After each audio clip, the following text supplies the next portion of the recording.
Hi friends, நீங்கள் நம்ம என்ன பார்க்க போகிறோம் அப்படின்னா, ஆக்சுவலாக ஃபைட்டர் ஃப்ரைஸ் எல்லாம் வந்து இதில் இருந்தது. பட் இதுக்கு ஃபைட்டர் ஃப்ரைஸை பொறுத்த வரைக்கும் நம்ம ஆர்டினரி கப்பீஸோடதோ அல்லது மோலியோட ஃப்ரைஸ் மாதிரி கிடையாது. இதுக்கு டெம்பரேச்சர் மெயின்டைன் பண்ணோம்.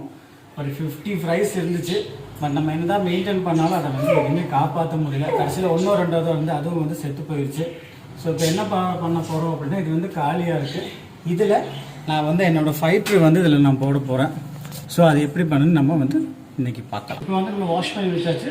சோப்பு போட்டு நான் யூஸ் பண்ண கிடையாது. சும்மா நம்ம கை வச்சு அந்த க்ரீன் லைட்டாக போகிற அளவுக்கு மட்டும் தான் நான் வாஷ் பண்ணியிருக்கேன். அதுக்கப்புறம் வந்து இந்த போரிங் வாட்டர் தான். ஆக்சுவலாக எங்கள் வீட்டில் வந்து நல்ல தண்ணியில் மீன் போட்டால் வந்து இன்ஃபெக்ஷன் ஆகி செத்து போயிடுது. ஸோ இது வந்து உங்களுக்கு போர் வாட்டர் தான். இப்போ ஃபைட்டர் எடுத்து போட்டு நம்ம பார்க்கலாம். இப்போ இந்த ஃபைட்டரை வந்து நம்ம இதுக்குள்ளே போட்டு தான் மெயின்டைன் பண்ண போகிறோம். வாங்க எப்படி எடுத்து போடுறதுன்னு பாருங்கள்.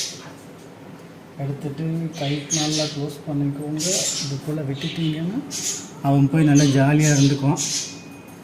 நமக்கும் டெய்லி வந்து பார்த்த மாதிரி இருக்கும். ஓகே, இதில் வந்து நான் ஆஸ் யூஷுவல் என்னோடய பழைய ஃபைட்டர் தூக்கி இதில் போட்டுருவேன். ஃபைட்டரை வந்து வேற ஒன்று எடுத்து அதில் போட போகிறேன். பாருங்கள், இது வந்து இம்போர்ட்டட் ஃபிஷ்ஷு. ஸோ அதுக்குன்னு ஸ்பெஷலாக நம்ம வந்து இந்த பாட் வந்து கொடுத்துட்டோம். ஆக்சுவலாக இது வந்து ப்ரீடிங் பாட்டு. இப்போ இதுக்கு வந்து கொடுத்துருக்கேன். ப்ரீடிங் எப்படி நெக்ஸ்ட் மந்த் நம்ம பண்ணிக்கலாம். ஓகே, பாய்.